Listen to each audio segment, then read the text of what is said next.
Welcome to episode 139 of the All the Hats We Wear podcast. My name is Scott Snow and I'm your host.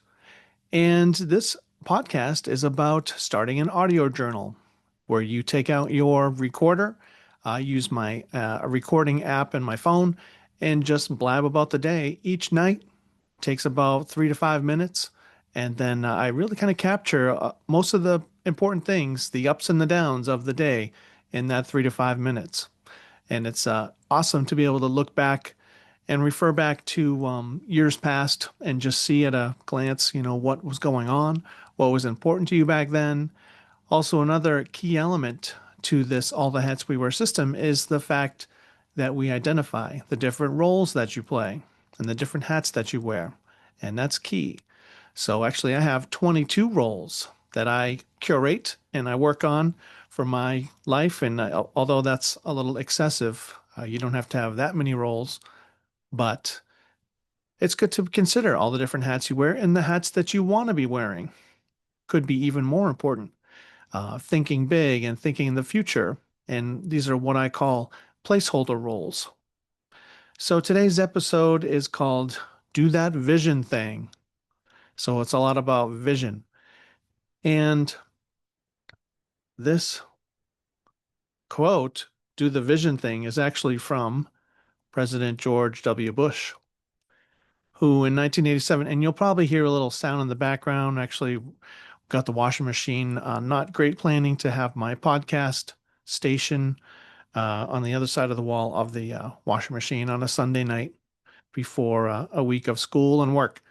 So anyway, so this quote, do that vision thing, is from President George W. Bush.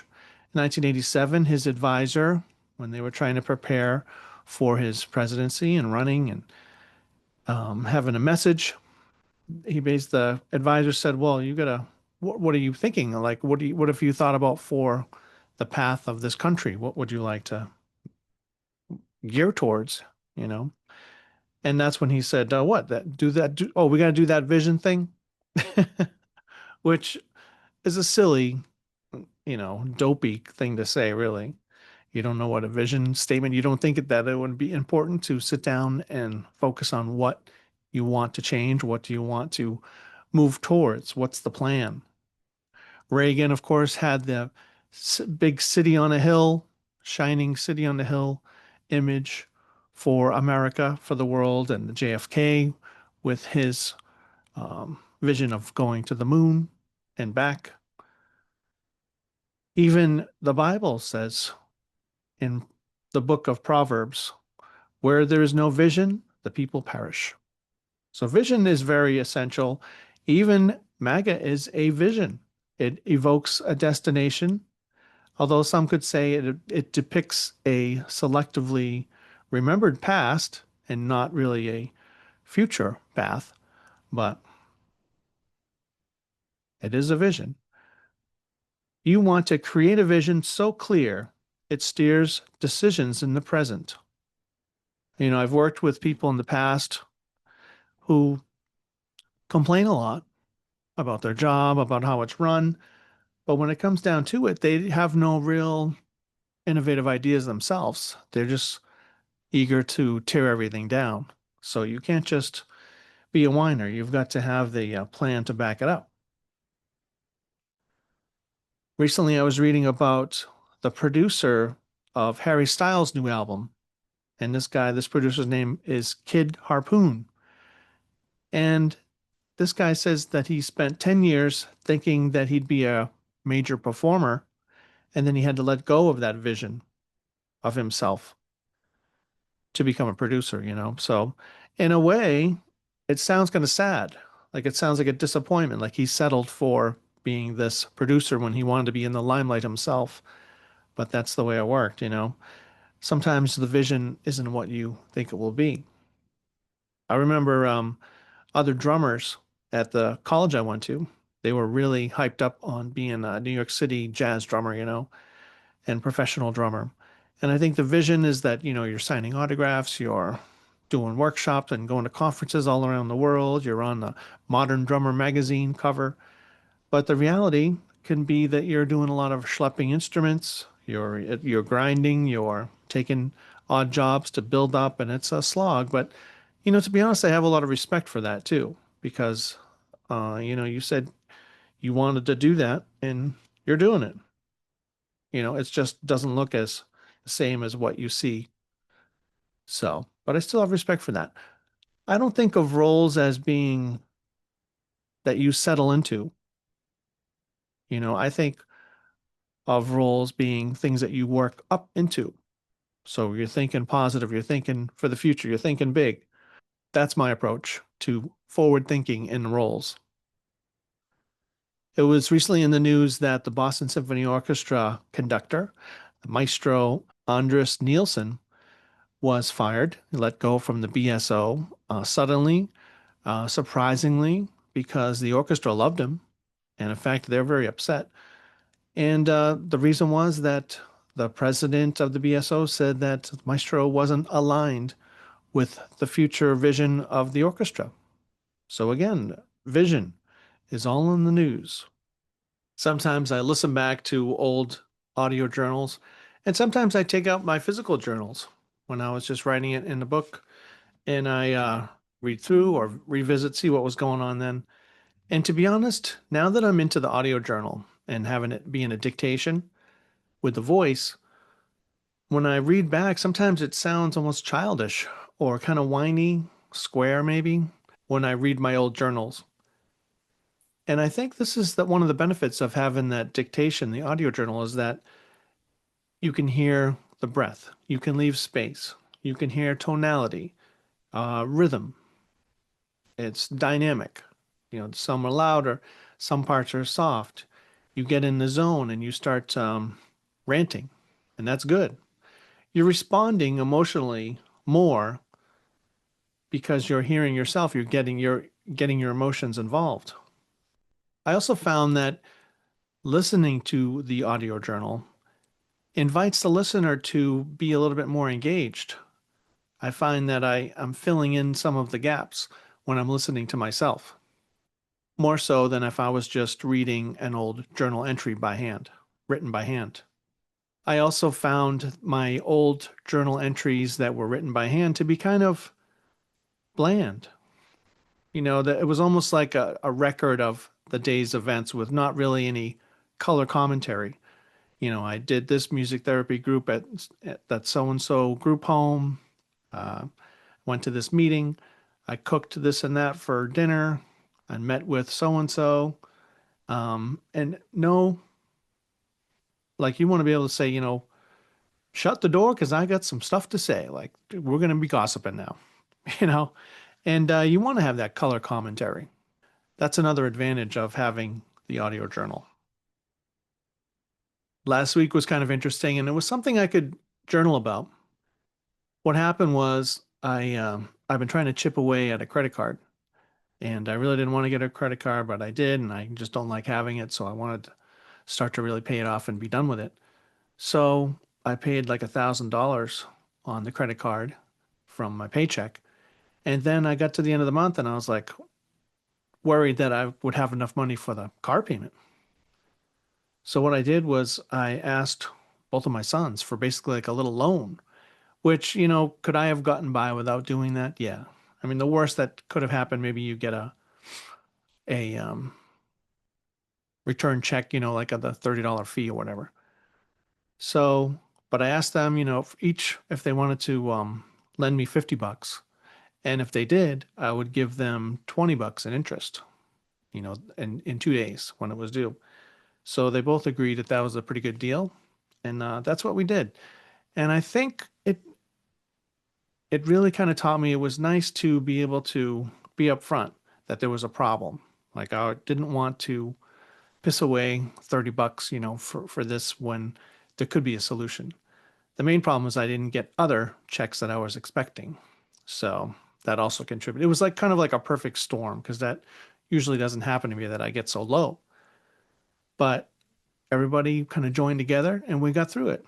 And then they got their nice fee, their $20 each for interest, which I just thought was a nice thing to do. I'd much rather pay them $40 in interest than $30 to the bank. I just purchased a PDF, and it's a course about playing jazz, playing improvised music. And what I'm thinking is that it's really nice. It's there's a warm feeling to me when you start to fill in the intellectual side of things, learning the theory behind jazz improvisation. And this kind of ties into my interest in AI for the last couple months too, is that the information itself makes things more rewarding for me.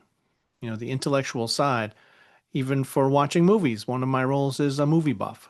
And to print out, or to research what is the meaning of this movie, or, like give me some more ideas about this movie, and then you enjoy it more when you watch it. Or at work, I also use it a lot for lyric discussion. So looking up a word, looking up a song, what does this song mean? And how could we come up with some questions for a discussion group? And AI will do it. It spits it right out, and it's really effective. So I just find that wherever you can fill in the intellectual can add to it. Sometimes you learn that the skills that you need aren't ones that you're really willing to focus on. My first job out of college was as a junior high band director. And I learned pretty quickly that I really wasn't interested in being a junior high band director. Then the stuff that I would need to get good at, which I probably could have, I could have improved a lot. But I realized that I didn't want to do that. Like I didn't want to learn about the clarinet, and I didn't want to know how to repair a trumpet valve, and I didn't want to learn more about the repertoire of junior high concert band and all that stuff.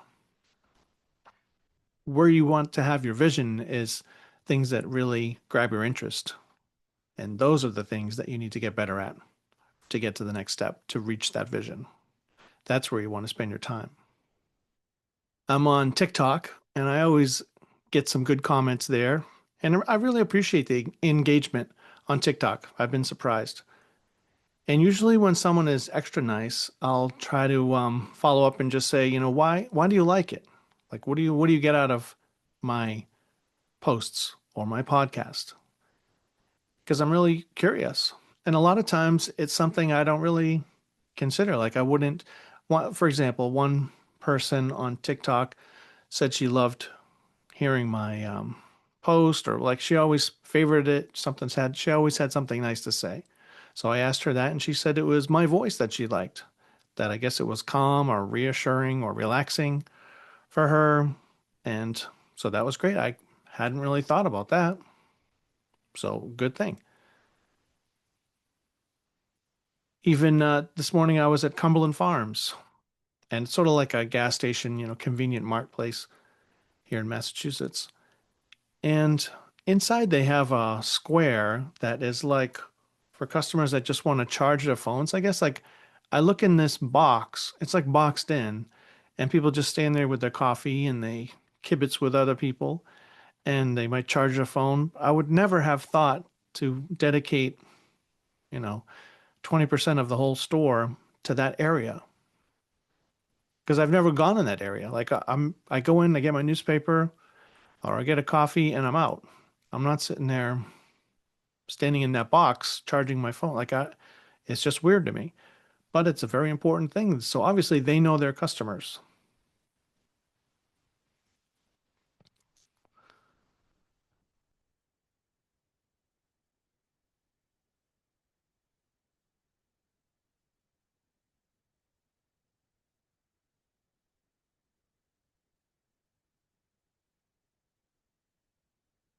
I watched a few movies this weekend. One of them was called War Machine. And initially it looked really cheesy, but I thought it was pretty good. It was about the Army Rangers training. It's a drama. So, which is always cool. I always loved special ops, special operations stuff, special forces stuff. Um, One of the cool things about it was that the recruit, the protagonist in this, he was really struggling and he lost his brother, in the warfare, like right before going in, and they were going to do this Rangers thing together. So he was saying, his goal with Army Ranger training was to just get through the finish line, reach the finish line. And his superiors were saying, you got the wrong goal because that is actually the starting line, for what this next stage in your career. So the guy had the wrong goal. I heard similar things for like Brazilian Jiu-Jitsu, when you get your black belt, that's actually the beginning and not the end. This movie was pretty cool though, and it was definitely inspired by Predator. Not nearly as good as Predator, because that's nearly that. Predator is a perfect movie, I think, but I recommend it.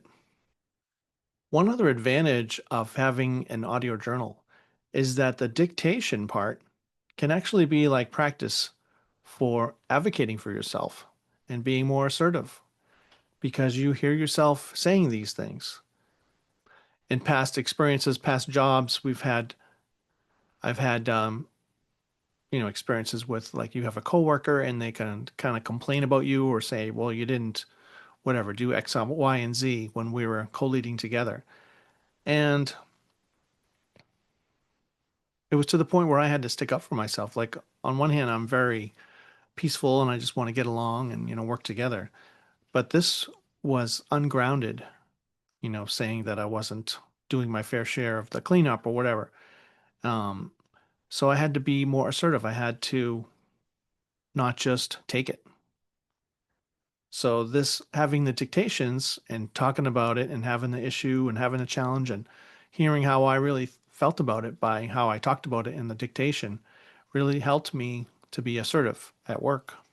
So that's just another benefit. I may be one of the only people that actually enjoys funerals. Of course, not someone close to me, but I just enjoy all of the meaning and the purpose and the intensity and everything that goes along with a wake and a funeral. I enjoy all that actually. And it almost feels like I'm on a ladder when I'm at a wake or funeral and, with the purpose and the real shit only happens occasionally, like at these events.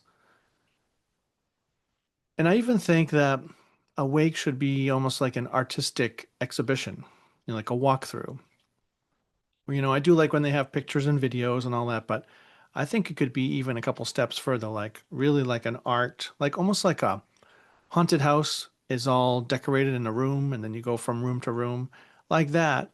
But it could be, just those special experiences and also the difficult times, just be like a full tour of this person's life. Textures and feeling and sensory and smells and sounds, just a full sensory experience of celebrating that person's life. I think would be awesome. So recently, Jesse Jackson died, and I was listening to a lot of the memorial, and they had a lot of speakers. I learned a lot. There was a lot of excellent speakers, very moving speakers, and I just love the idea of a someone's passing as being a call to action for the people that are attending. That's powerful. President Obama, of course, is one of my favorite speakers, and he's just a master orator. Pitch inflection, speed, silence, crafting the speech itself, building, repetition, bringing it down, then bringing it back up. Uh, it could be light parts to it. It could be heavy emphasis. He could be folksy, down to earth, relatable. The use of humor and tonality. Just master at work. So I learned a lot about my professional speaker role. Reverend Al Sharpton also had a really moving speech, I thought.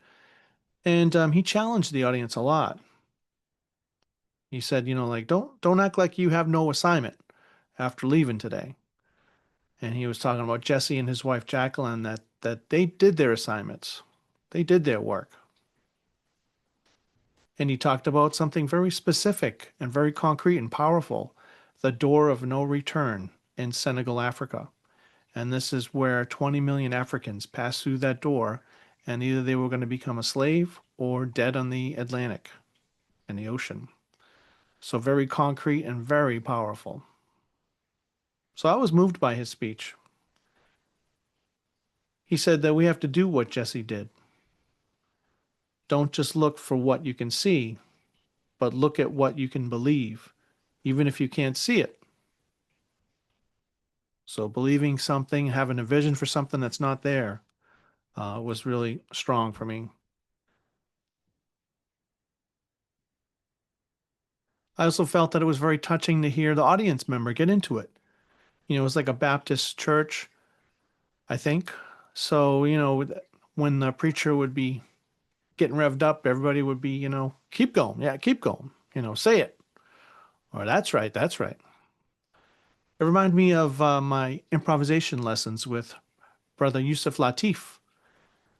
And he was my favorite professor at college. And he would be sitting at the piano and I would be doing jazz vibes, the metallic instrument that you play with mallets, and trying to play the blues and not really know what I'm doing. And then he started going, mm-hmm, yeah, uh-huh, yeah. And he was making those sounds. It was teaching me what to do because I was getting feedback in the moment. So I always respected and appreciated that. I think it was my episode 136 that was titled The Weekly Sermon, where I took an approach of like a pastor or a minister, gathering all the info, the talking points throughout the week, things that impressed you or impressed upon you, and compile that all for your Sunday sermon. And I took that same approach for creating my notes for my podcast. And I'm happy to say this week, my preparations, which was probably about 40 or 50 index cards. I use these 5x8 index cards is the perfect size for me to jot down ideas of what I want to talk about. It's almost like a Maury Povich, TV show where I have my little cards. I should get a little All the Hats We Wear logo on the back. So, but doing that this week, I actually have two whole episodes. So that's pretty cool. That approach is working for me.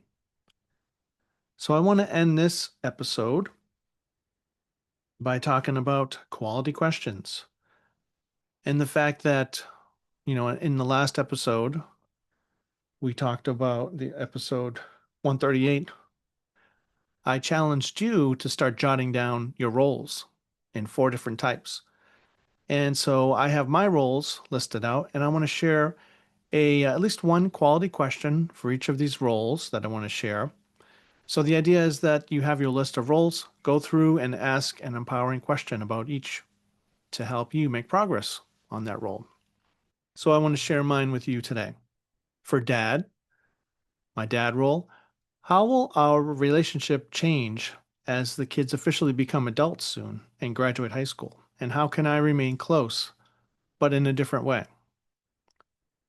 Family and friend role, how do I nurture new fulfilling friendships with people that are on the path with my vision for my business? Backgammon player, what are local opportunities to play in person instead of only playing virtually all the time? And how much is a nice board, a nice backgammon board that I see at tournaments? Movie buff role, which TikTok and Instagram film experts can help me deepen my appreciation for film? For my chef and mixologist role, which dishes do I like eating leftovers for that are healthy and don't make me feel bloated or tired? For my Joker role, how can I use my fascination for true crime to empower me to serve humanity? Writer, which actions can I do this week to restart my fictional Martha Stewart world domination book? And how can I prepare to create a serialized novel? The Willy Wonka of creativity role, how can I allow the strength of my creative ideas to do more work? Kind of like chefs tell you to let the pan do the work when you're cooking. Founder and visionary role, how can I turn inspiration and positive thinking into a business model? World-class problem solver role, how many different problems can I address that I've never thought of yet? Journaling guru role, which book should I start reading about journaling? And what are the top 10 books and thinkers related to journaling? And I could use AI for that too.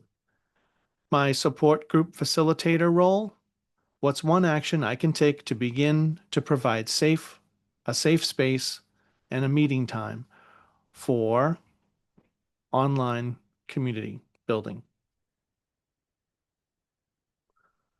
For my professional speaker role, what are requirements for a proposed journaling course for Udemy? Example, PDFs, quizzes, segment size, length of videos, how many segments, that sort of thing. For my music therapist role, what's the best way to organize my 75-minute workshop at the New England Region Music Therapy Conference? That will be in a few weeks. How can I start my master PDF handout? For my meditator role, how can I have a small but steady trickle of theory regarding transcendental meditation's value without stopping everything to read a big, thick book? 180-pound body role.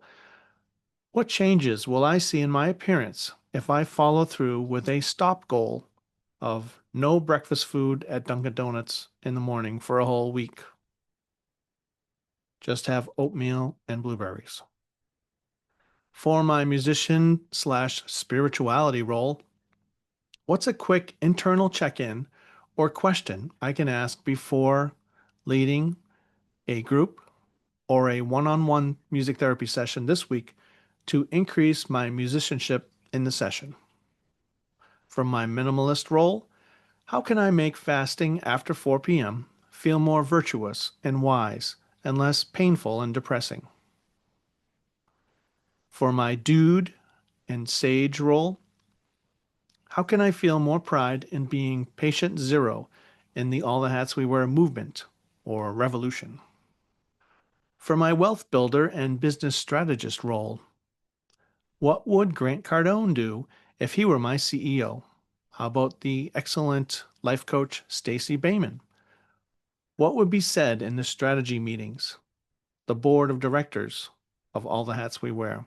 Who would be my dream team?